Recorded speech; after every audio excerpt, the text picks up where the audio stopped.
Hello guys, हमारे YouTube channel commerce live पर आप सभी का बहुत बहुत स्वागत है। और आज मैं आप लोगों के साथ में बहुत ही महत्वपूर्ण मोस्ट इम्पोर्टेंट पॉइंट डिस्कस करने वाला हूँ ऑडिटिंग के। तो आप बिल्कुल भी वीडियो को स्किप मत कीजिएगा, पूरी वीडियो को देखिएगा। इससे क्या होगा कि आपका जो ऑडिट का पेपर है वो बहुत ही अच्छा जाएगा। और यहाँ से बहुत से ऐसे जो पॉइंट हैं जो आपको जो है क्वेश्चन पेपर में देखने को मिलेंगे। चलिए स्टार्ट करते हैं। देखिए, सबसे पहले अगर मैं बात करूं, ये आपका पेपर है ऑडिटिंग का। तो हम लोग बात करेंगे सबसे पहले ऑडिटिंग मीनिंग एंड ऑब्जेक्टिव और इसकी इंपॉर्टेंस की। ये है चैप्टर नंबर 1। तो जो ऑडिट वर्ड है ये लैटिन से वर्ड से, और इसका मीनिंग होता है ऑडियर। ठीक है, ये लैटिन वर्ड के ऑर्डर से लिया गया, और ऑर्डर का मतलब होता है टू हियर, हियर का मतलब होता है सुनना। तो एक तरीके से जो ऑडिट है, ऑडिट का मतलब है सुनना। सुनना क्या कि जब वहाँ पे जो ऑडिटर है वो चेकिंग करेगा तो बताता है, तो दूसरे आदमी सुनते हैं। उसके बाद देखिए, मैंने यहाँ पे बहुत ही शॉर्ट में बनाए हुए हैं आपके लिए नोट्स। थोड़ा सा आप सब्र रखिएगा, तभी समझ में आएंगे आपको। मेन ऑब्जेक्टिव, देखिए जो मेन ऑब्जेक्टिव है ऑडिटिंग का वो क्या है, वेरिफिकेशन। उसके बाद किसकी वेरिफिकेशन है? अकाउंट्स एंड फाइनेंशियल स्टेटमेंट की। यह है इसका मेन ऑब्जेक्टिव। एग्जाम में अक्सर पूछा जाता है कि इसका जो मेन ऑब्जेक्टिव है ऑडिटिंग का वो क्या है। तो यहाँ पर अकाउंट्स को चेक करना, अकाउंट्स की वेरिफिकेशन करना कि वो ट्रू एंड फेयर हैं कि नहीं, ये मेन ऑब्जेक्टिव है। और अगर सेकेंडरी की बात करें तो सेकेंडरी में आपका एरर एंड फ्रॉड आएगा, और डिटेक्शन, और उसके बाद प्रिवेंशन। प्रिवेंशन मतलब रोकना। तो ये मेन ऑब्जेक्टिव है, ये सेकेंडरी ऑब्जेक्टिव। अगर अदर ऑब्जेक्टिव की बात करें तो ऑडिटिंग का जो अदर ऑब्जेक्टिव है उसके अंदर है मेंटेनिंग ये managerial process on the employees और सेटिस्फाइंग गवर्नमेंट पॉलिसीज़। देखिए यहाँ पर जो है कि भैया जो मैनेजमेंट है वो सही से काम कर रहा है नहीं, लीगल जो कंप्लायंस है वो कैसे चल रहा है, ये आता है अदर ऑब्जेक्टिव में। तो एग्जाम में अक्सर आता है मेन ऑब्जेक्टिव और सेकेंडरी ऑब्जेक्टिव क्या है, तो आप ये दोनों याद रखिएगा। अगर अकाउंट चेकिंग की बात हो, ठीक है, ट्रू एंड फेयर है नहीं तो मेन। और अगर detection of error and fraud की बात हो तो सब्सिडरी ऑब्जेक्टिव होगा, सहायक ऑब्जेक्टिव। उसके बाद देखिए कभी कभी जो है ना एक फुल फॉर्म आ जाती है SAP। SAP की फुल फॉर्म क्या है? Standard auditing practice. और AAS की क्या है? Auditing and assurance standard. उसके बाद देखिए चलते हैं नेक्स्ट पेज पर। ये आपके लिए बहुत ही इंपॉर्टेंट है, सभी को आप बहुत ही आराम से देखिएगा। चैप्टर नंबर 2, यहाँ पे क्लासिफिकेशन ऑफ ऑडिट। देखिए यहाँ से मोस्ट इंपॉर्टेंट क्वेश्चन है, यहाँ से जरूर बनेगा। Continuous audit. देखिए जो हमारे एक देखिए यहाँ पे बताया गया कि ऑडिट कितने तरह की होती हैं, और साथ ही साथ ये बताया गया बहुत शॉर्ट में कि कौन सी ऑडिट कैसे चलती है। जो कंटिन्यूस ऑडिट है वो हमारी डिटेल एग्जामिनेशन है, वो कंटिन्यू चलती रहती है पूरे साल।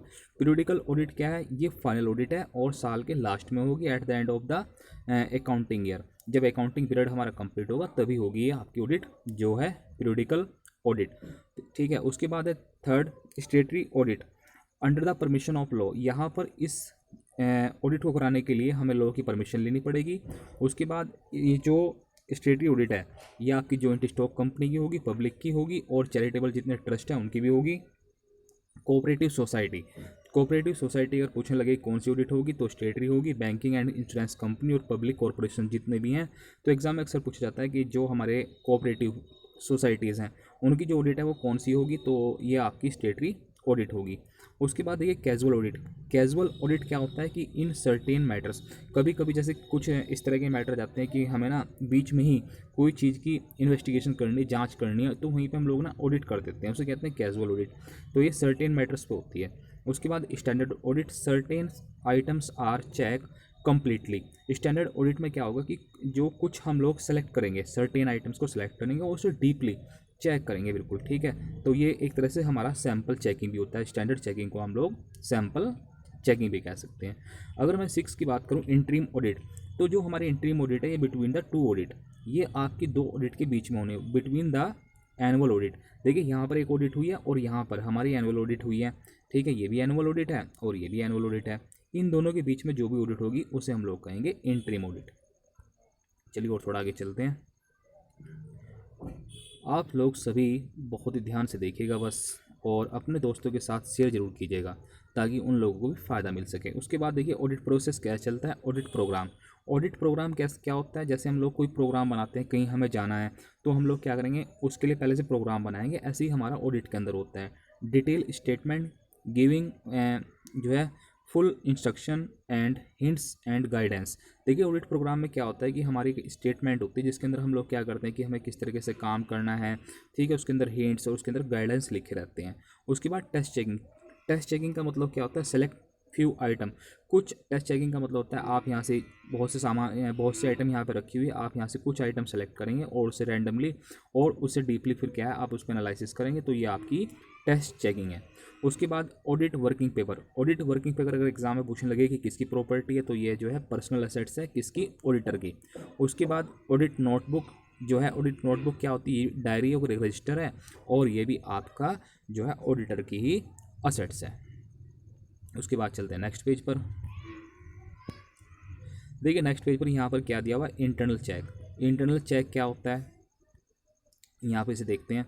Internal check day to day transaction, जो हमारी डे टू डे की ट्रांजेक्शन होती है वहाँ पर हम लोग क्या करते हैं, इंटरनल चेक कराते हैं, ठीक है। इंटरनल चेक जैसे इंटरनल ऑडिटिंग होती है, तो हम लोग अपनी मतलब कंपनी का जो मैनेजमेंट है खुद से एक ऑडिटर को रख लेता है या कुछ एक टीम बना लेता है ऑडिटर की अपने स्टाफ की, तो वो लोग क्या करते हैं डे टू डे की जो भी ट्रांजेक्शन होगी कि दिन की मतलब दिन पर दिन की, उसे वो लोग चेक करते रहेंगे, उसे हम लोग कहेंगे इंटरनल चेक। उसके बाद ऑडिट प्रोसीजर।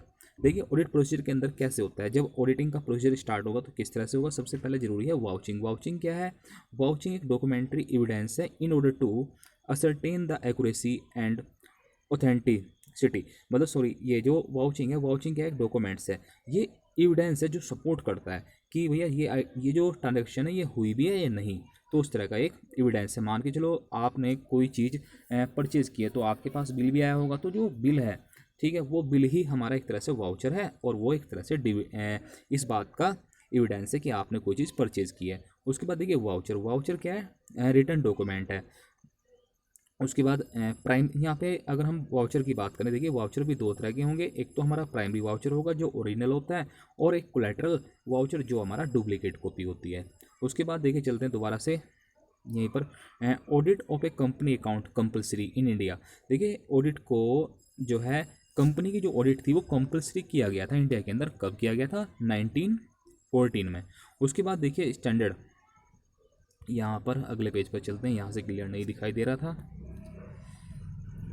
ठीक है गाइज, ये आपके लिए बहुत इंपॉर्टेंट पॉइंट है, एक एक पॉइंट को जरूर देखिएगा, बस कहीं भी वीडियो को स्किप मत कीजिएगा। इंपॉर्टेंट पॉइंट देखिए यहाँ पे क्या है, ऑडिट ऑफ ए कंपनी जो है कंपलसरी है। स्टैंडर्ड 35 लगता है। अगर हम लोग स्टैंडर्ड की बात करें कि स्टैंडर्ड कौन सा लगता है ऑडिटिंग में, तो ये लगता है आपका 35। उसके बाद अगर कुछ भी एरर हो जाए ऑडिटिंग में, कोई भी एरर हो जाए, तो जो हमारा ऑडिटर है उसे 5 साल तक की जेल हो सकती है। उसके बाद यहाँ पर क्या दे रखा है कि प्रोविजन फॉर कंपलसरी रिजर्व।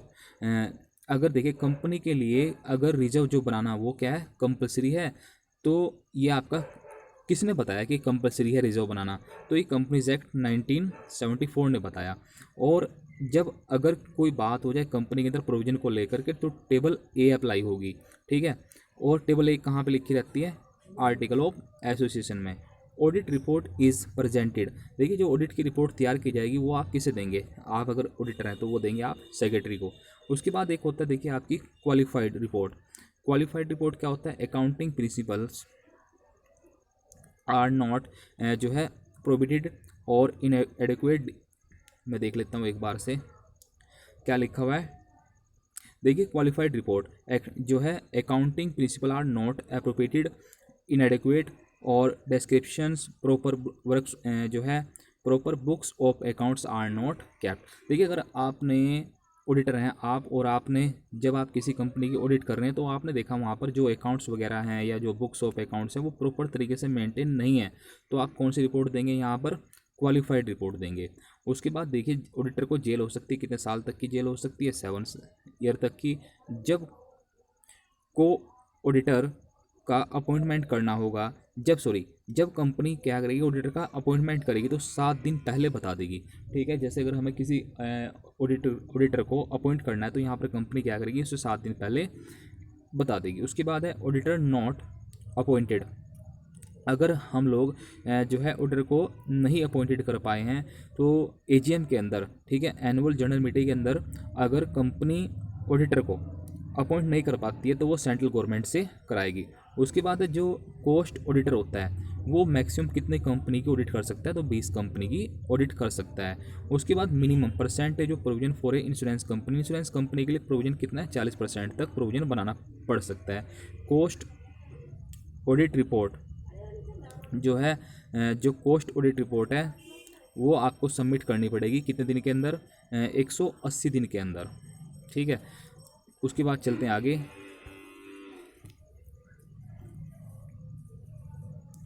देखिए यहाँ पर क्या दिया हुआ है कि ये प्रोविजन की तो बात हो ही गई थी। उसके बाद कॉस्ट ऑडिट रिपोर्ट सबमिट करनी पड़ेगी 180 दिन के अंदर। उसके बाद जो फर्स्ट मैनेजमेंट ऑडिट, देखिए जो फर्स्ट मैनेजमेंट की ऑडिट हुई थी वो अमेरिका में हुई थी। पहली बार जब ऑडिट हुई तो वो अमेरिका में हुई। फर्स्ट ऑडिटर, देखिए यहाँ पर क्या दिया हुआ है कि जो हमारा, एक सेकंड, देखिए अगर हम यहाँ पे बात करें किसकी, कि फर्स्ट ऑडिटर, जो फर्स्ट ऑडिटर है वो कौन अपॉइंट करेगा, बोर्ड ऑफ डायरेक्टर। उसके बाद क्या अल्ट्रेशन किया जा सकता है, मेमोरेंडम ऑफ एसोसिएशन में बिल्कुल किया जा सकता है, लेकिन आपको अप्रूवल लेनी पड़ेगी किसकी, सेंट्रल गवर्नमेंट की। उसके बाद डायरेक्टर, एक प्राइवेट कंपनी में कितने डायरेक्टर हो सकते हैं, 2, और पब्लिक कंपनी में मिनिमम कितने डायरेक्टर हो सकते हैं, 3। उसके बाद देखिए यहाँ पर कुछ पॉइंट है, यहाँ पर देखिए क्या पॉइंट दिया हुआ है, टैक्स ऑडिट। टैक्स ऑडिट जो इंडिया में कब से एप्लीकेबल हुआ, 1985 टू 1986 से यहाँ पर इंडिया में एप्लीकेबल हुआ है।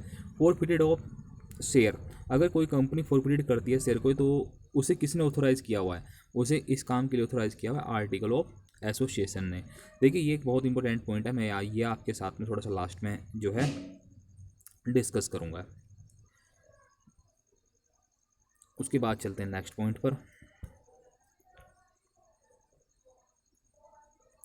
जो रिम्यूनरेशन की बात करें, अगर रिम्यूनरेशन देना पड़ रहा है ऑडिटर को तो ये कौन डिसाइड करेगा, डिटरमाइन एप्रोप्रिएट अथॉरिटी, जो भी एप्रोप्रिएट अथॉरिटी होगी वही रिम्यूनरेशन, जो भी सैलरी होगी ऑडिटर की वो डिसाइड करेगी। लाइफ ऑफ पेटेंट, जो लाइफ ऑफ पेटेंट है अकॉर्डिंग टू अकाउंटिंग स्टैंडर्ड 26 वो आपकी 10 ईयर है। स्पेशल ऑडिट, ये कौन ऑर्डर करता है कि एक मुझे कोई स्पेशल ऑडिट होनी है तो वो कौन ऑर्डर करेगा, उसे ऑर्डर करेगी सेंट्रल गवर्नमेंट।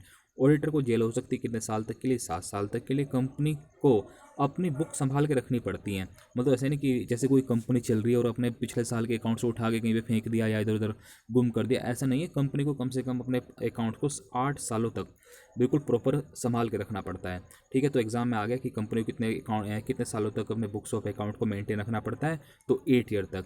स्पेशल रिजर्व, एक बार मैं देख लेता हूँ, मुझे भी खुद से दिखाई। स्पेशल जो है रिजर्व डिविडेंड इक्वलाइजेशन, ठीक है, ये मेरी भी समझ में नहीं आ रहा है, चलिए आगे चलते हैं। उसके बाद देखिए यहाँ पर क्या दिया हुआ है कि ऑडिटर अपॉइंटेड मैक्सिमम, कि जो ऑडिटर है एक ऑडिटर को मैक्सिमम कितने साल तक के लिए आप अपॉइंट कर सकते हैं, तो 5 ईयर तक के लिए अपॉइंट किया जा सकता है। ऑडिटर ऑफ कोऑपरेटिव इंस्टीट्यूशंस, ठीक है, जो कोऑपरेटिव इंस्टीट्यूशंस है उसके लिए ऑडिट कराना जो है नेसेसिटी है। उसके बाद इंटरिम डिविडेंड डिक्लेयर बाई, अगर इंटरिम डिविडेंड वो डिविडेंड डिक्लेयर होना है, ठीक है, जो कंपनी जो है बीच में ही बांटती है ना, जो एजीएम से पहले डिविडेंड डिक्लेयर करती है उसे कहते हैं हम लोग इंटरिम डिविडेंड, और इसे डिक्लेयर करेगा बोर्ड ऑफ डायरेक्टर। उसके बाद देखिए चैप्टर इसमें चलते हैं next, verification and valuation of assets के बारे में देखेंगे थोड़ा सा। देखिए वेरिफिकेशन क्या है, वेरिफिकेशन का मतलब है प्रूविंग, इस बात को प्रूव करना कि जो ट्रांजेक्शन हुई है वो ट्रूथ है और उस चीज़ को कंफर्मेशन करना। उसके बाद देखिए थोड़ा सा आगे चलते हैं, यहाँ पर क्या दिया हुआ है कि auditor fail to verify the assets. देखिए अगर यहाँ पर ऑडिटर फेल हो जाता है वेरीफाई द असेट्स, असेट्स को वेरीफाइड करने में, तो वो लाइबल होगा, ठीक है। तो ये वाला जो डिसीजन था कौन से केस में आया था, लंदन, ठीक है, लंदन का ऑयल वाला जो केस था उसमें आया था। उसके बाद valuation of assets, valuation of assets का मतलब क्या है, estimation of the value of assets keeping in the mind their value on the date of balance sheet. कि वैल्यूएशन का मतलब होता है वैल्यूएशन ऑफ असेट्स का लाइबिलिटी का, कि जो लाइबिलिटी जो लिखी हुई हैं बुक्स ऑफ अकाउंट्स के अंदर क्या वो उतनी है उस डेट को या उससे कम या ज़्यादा है, तो उसे हम लोग कहेंगे वैल्यूएशन। वेरिफिकेशन का मतलब एक बार फिर से डिस्कस कर लेते हैं। वेरिफिकेशन का मतलब जाके एक बार देखना कि वो चीज़ है या नहीं, और वैल्यूएशन का मतलब होता है कि वो चीज़ उतनी की है या नहीं। उसके बाद देखिए चलते हैं नेक्स्ट पेज पर देखिए यहाँ पर दिया हुआ है methods of valuation of goodwill. देखिए आपने ट्वेल्थ में अगर आपके पास कॉमर्स होगी तो वहाँ पर आपने पढ़ा होगा कि गुडविल के कितने मेथड्स हैं, 4। सबसे पहले average profit method, super profit और कैपिटलाइजेशन और एन्युटी मेथड। तो इस तरह से एग्जाम में जाता है। अगर कॉस्ट ऑडिट की बात करें इंडिया में कब एप्लीकेबल हुई थी, तो 1965 से ऑडिट जो है कॉस्ट ऑडिट चल रही है, और टैक्स ऑडिट आपकी 1985 से 86 से चली थी। उसके बाद है वैल्यूशन ऑफ शेयर। देखिए वैल्यूशन ऑफ शेयर, शेयर्स की वैल्यू निकालने के भी जो है 2 मेथड हैं, इंट्रिंसिक वैल्यू मेथड और यील्ड। ठीक है, यहाँ पर जो इंट्रिंसिक वैल्यू मेथड है उसमें क्या है, नेट एसेट्स को डिवाइड करना नंबर ऑफ इक्विटी शेयर से। उसके बाद जो यील्ड है, रेट ऑफ अर्निंग अपॉन में नॉर्मल रेट ऑफ रिटर्न और paid up value of share. उसके बाद देखिए कंटिंजेंट लाइबिलिटी क्या होता है, future uncertain liability. Contingent liability वो लाइबिलिटी है जो हमारी फ्यूचर की अनसर्टेन लाइबिलिटी है। चलिए बच्चों आगे चलते हैं। देखिए यहाँ पर डेप्रिसिएशन, जो डेप्रिसिएशन एंड रिजर्व की अगर हम लोग बात करें, जो डेप्रिसिएशन वर्ड है ये लैटिन शब्द है। ठीक है, ये लैटिन भाषा के, लैटिन लैंग्वेज के जो है डेप्रिटियम से लिया गया है। और जो डेप्रिटियम है ये 2 शब्दों से मिलकर बना है, एक तो डी से और दूसरा पेटीएम से। तो डी का मतलब होता है डी ई का मतलब होता है डिक्लाइनिंग, और पेटीएम का मतलब होता है प्राइस, यानी प्राइस का डिक्लाइन होना। ठीक है, तो हम उसे कहते हैं डेप्रिसिएशन। तो आप ये ध्यान रखेंगे कि जो डेप्रिसिएशन है डेप्रिटिएशन से लिया गया है, डेप्रिटियम से लिया गया है, और ये 2 वर्डिंग का कॉम्बिनेशन है। उसके बाद जो रिजर्व है, रिजर्व क्या है, जो रिजर्व है हमारा डेबिट, ये डेबिट करता है, किसे डेबिट करता है, profit and loss application account को। और प्रोविजन जो डेबिट करता है वो करता है प्रॉफिट एंड लॉस को। देखिए जो रिजर्व तो हम किसी पर्टिकुलर पर्पज़ के लिए नहीं बनाते हैं, लेकिन जो प्रोविजन है वो हमेशा ही एक पर्टिकुलर या स्पेसिफिक पर्पज़ के लिए होता है। तो एग्ज़ाम में आता है बार बार कि जो रिजर्व है वो किसके लिए मेंटेन होता है, तो एप्रोप्रिएशन ऑफ प्रॉफिट, और जो प्रोविज़न है ये हमारा चार्ज है अगेंस्ट प्रॉफिट। उसके बाद अगर यहाँ पे दोस्तों बात करें कॉस्ट ऑडिट रिपोर्ट की, तो जो आप जब कॉस्ट ऑडिट रिपोर्ट लेके जाएंगे तो आप उसे बोर्ड ऑफ डायरेक्टर को दे देना। उसके बाद जो कॉस्ट ऑडिटर है उसे कौन अपॉइंट करेगा, तो उसे भी बोर्ड ऑफ डायरेक्टर ही जो है अपॉइंट करेंगे। अगर हम बात करें, देखिए एग्जाम में एक बार आ गया था कि फर्स्ट सोशल रिपोर्ट, ठीक है, फर्स्ट सोशल रिपोर्ट किसने बनाई थी, तो टिस्को कंपनी, उन्होंने सबसे पहले सोशल रिपोर्ट को बनाया था। जो ऑडिटर है ऑडिटर जो है अपनी रिपोर्ट कितने दिन के अंदर सबमिट करेगा, 180 दिन के अंदर। उसके बाद क्वालिफिकेशन ऑफ मैनेजमेंट। देखिए जो मैनेजमेंट का ऑडिटर होता है, जो मैनेजमेंट की ऑडिट करता है कि मैनेजमेंट की जो प्रोसीजर पॉलिसीज़ हैं वो सही भी नहीं है, सही है या नहीं, तो उसके लिए क्या किसी जो है क्वालिफिकेशन का होना जरूरी है, नहीं। तो कंपनी की अगर ऑडिट होनी है तो उसके लिए सीए का होना जरूरी है। लेकिन अगर मैनेजमेंट की ऑडिट होने लगे, मैनेजमेंट के काम की कि काम सही कर रहा है नहीं, पॉलिसी प्रोसीजर फॉलो सही कर रहा है नहीं, तो उसके लिए जो है उनकी ऑडिट करने के लिए आएगा, उसकी क्वालिफिकेशन के बारे में कुछ भी नहीं बताया गया है। तो देखिए दोस्तों एक बहुत इंपॉर्टेंट क्वेश्चन है आप लोगों के लिए, MAOCARO। देखिए इसकी फुल फॉर्म क्या है, इसकी फुल फॉर्म है मैन्युफैक्चरिंग एंड अदर, यहाँ पे मैं थोड़ा सा अदर कंपनीज, देखिए यहाँ पे फिर एक बार पढ़ देता हूँ मैं। इसकी जो फुल फॉर्म है वो है manufacturing and other companies order. ठीक है, तो आप इसकी फुल फॉर्म भी ध्यान रखिएगा। तो ये एक ऑर्डर आया था कि जितनी भी मैन्युफैक्चरिंग और अदर कंपनीज हैं उनकी ऑडिट रिपोर्ट होनी चाहिए, उनकी ऑडिटर की रिपोर्ट आनी चाहिए। तो ये इंडिया में एप्लीकेबल हुआ था 1988 से। आई होप कि आपकी समझ में आ रहा होगा। अगर आपको किस तरह का भी कोई भी डाउट है तो आप मुझे ज़रूर बताइए कमेंट करके। देखिए उसके बाद जो है गाइस आप लोगों के लिए बहुत ही इंपॉर्टेंट पॉइंट है, इसे बिल्कुल भी मत स्किप कीजिए, मैं बार बार कह रहा हूँ आपको। देखिए appointment of A company auditor, यहाँ पे बहुत इंपॉर्टेंट क्वेश्चन पॉइंट है और ये एग्जाम में जरूर आ सकता है। देखिए अगर मैं बात करूँ फर्स्ट ऑडिटर, पहली बार कंपनी बनी है और उसका ऑडिटर को अपॉइंट करना है तो कौन अपॉइंट करेगा, बोर्ड ऑफ डायरेक्टर। अगर बोर्ड ऑफ डायरेक्टर ठीक है अपॉइंट नहीं कर पा रहे हैं देन कौन करेगा, तब जो है उसे जनरल मीटिंग बुलाई जाएगी और उसमें अपॉइंट किया जाएगा। उसके बाद देखिए appointment by share holder, share holder appointment कब करते हैं, एजीएम के अंदर। और ऑडिटर को कितने दिन के अंदर बता देते हैं, वो इन्फॉर्मेशन देनी होती है ऑडिटर को कि आपको अपॉइंट कर लिया गया है एज ए ऑडिटर हमारी कंपनी में। उसके बाद appointment by central government, central government जब अपॉइंटमेंट करती है तो एजीएम में नहीं करती है, बल्कि और जो सेंट्रल गवर्नमेंट है बस 7 दिन के अंदर जो है अपने ऑडिटर को बता देती है कि आपको यहाँ पे अपॉइंटमेंट कर लिया गया है। जब सेंट्रल गवर्नमेंट अपॉइंटमेंट करेगी तो एजीएम की जरूरत नहीं है। अपॉइंटमेंट बाई स्पेशल जो है रेजोल्यूशन, ठीक है, जो ऑडिटर है उसे स्पेशल रेजोल्यूशन से भी जो है अपॉइंट किया जा सकता है। उसके बाद appointment of auditor government company, अगर गवर्नमेंट कंपनी को किसी ऑडिटर को अपॉइंट करना है तो क्या करना, कौन अपॉइंट करेगा उसे, उसे अपॉइंट करेंगे कैग। कैग की फुल फॉर्म क्या है, controller and auditor general of India. उसके बाद देखिए बात करते हैं रिमोनेशंस की, बात करते हैं सैलरी की, कि जो ऑडिटर है किसी कंपनी का तो उसे कितनी सैलरी मिलेगी। देखिए यहाँ पर अगर अपॉइंटमेंट बोर्ड ऑफ डायरेक्टर ने किया है तो बोर्ड ऑफ डायरेक्टर देगा पैसे, भाई कितना उसने तय किया है, कितना एग्रीमेंट हुआ है, तो वो बोर्ड ऑफ डायरेक्टर पे करेगा। अगर सेंट्रल गवर्नमेंट ने अपॉइंट किया तो सेंट्रल गवर्नमेंट, और अगर एजीएम में तो एजीएम में ही डिसाइड होगी उसकी सैलरी, उसका जो भी रिम्यूनरेशंस होगा। उसके बाद देखिए अगर रेजिग्नेशन होता है किसी ऑडिटर का तो वो चला गया, अब उसकी जगह कौन आएगा, तो उसकी जगह जो आएगा वो डिसाइड होगा जनरल मीटिंग में, ऑफ शेयर होल्डर की जनरल मीटिंग बुलाई जाएगी और उसमें जो है उसे अपॉइंट किया जाएगा। और अगर यहाँ पर देखिए कंटिजेंट वैकेंट होता है तो उस वाले केस में, ठीक है, सेंट्रल गवर्नमेंट अपॉइंट करेगी ऑडिटर को। आई होप कि आपकी समझ में आ रहा होगा। देखिए ये भी एक क्वेश्चन बार बार निकल के आ रहा है, लाइबिलिटीज़ ऑफ एन ऑडिटर। देखिए यहाँ पर बहुत इंपॉर्टेंट पॉइंट है, समझने की बात है। देखिए अगर यहाँ पर सिविल लाइबिलिटी है, कैसी लाइबिलिटी है, सिविल लाइबिलिटी। अब सिविल लाइबिलिटी क्या बनेगी, ये भी सिविल लाइबिलिटी दो तरह की होगी। चलिए मैं बात करता हूँ सिविल लाइबिलिटी कब बनेगी। अगर कंपनी को ऑडिटर की वजह से फाइनेंशियल लॉस होता है तो ये उसकी सिविल लाइबिलिटी बनेगी।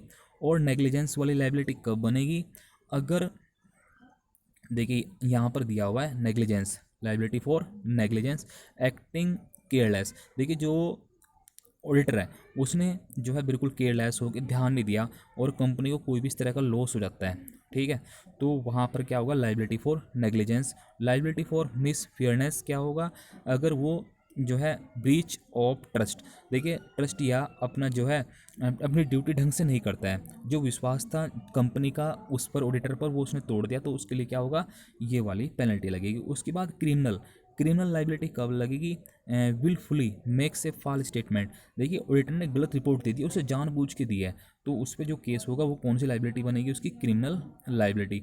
लाइबिलिटी टू थर्ड पार्टी, अगर थर्ड पार्टी को कोई भी नुकसान होता है तो उसके लिए जो भी पनिशमेंट होगा, उसके लिए जो भी लाइबिलिटी बनेगी वो कहलाएगी लाइबिलिटी टू थर्ड पार्टी। आप इस वीडियो को बहुत अच्छे से देखिएगा, तभी आपके समझ में आएगा और बहुत फ़ायदा भी होगा। ऑडिट रिपोर्ट देखिए, अगर मैं यहाँ बात करूँ, एक तो होती है फाइनल रिपोर्ट जो बिल्कुल फाइनल दी जाएगी सबसे लास्ट में। इंटरिम रिपोर्ट जो मिड ऑफ द ईयर में होती है तो उसे हम लोग कहते हैं इंटरिम रिपोर्ट। उसके बाद एक होती है पार्शियल रिपोर्ट। पार्शियल रिपोर्ट क्या होता है, एग्जामिनेशन ऑफ सम आइटम। अगर हम कुछ पर्टिकुलर आइटम को उठा के उन पर अपनी रिपोर्ट तैयार करें तो उसे हम लोग कहेंगे पार्शियल रिपोर्ट। उसके बाद देखिए थोड़ा सा एक पेज और रह गया है।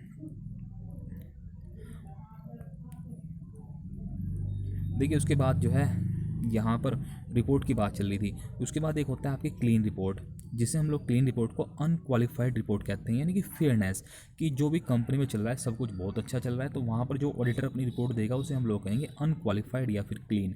उसके बाद देखिए क्वालिफाइड रिपोर्ट। क्वालिफाइड क्या है, नॉट सेटिस्फाइड, जब ऑडिटर सेटिस्फाई नहीं होगा तो वहाँ पर कौन सी रिपोर्ट देगा, क्वालिफाइड रिपोर्ट, ठीक है, वहाँ पर क्वालिफाइड करेगा।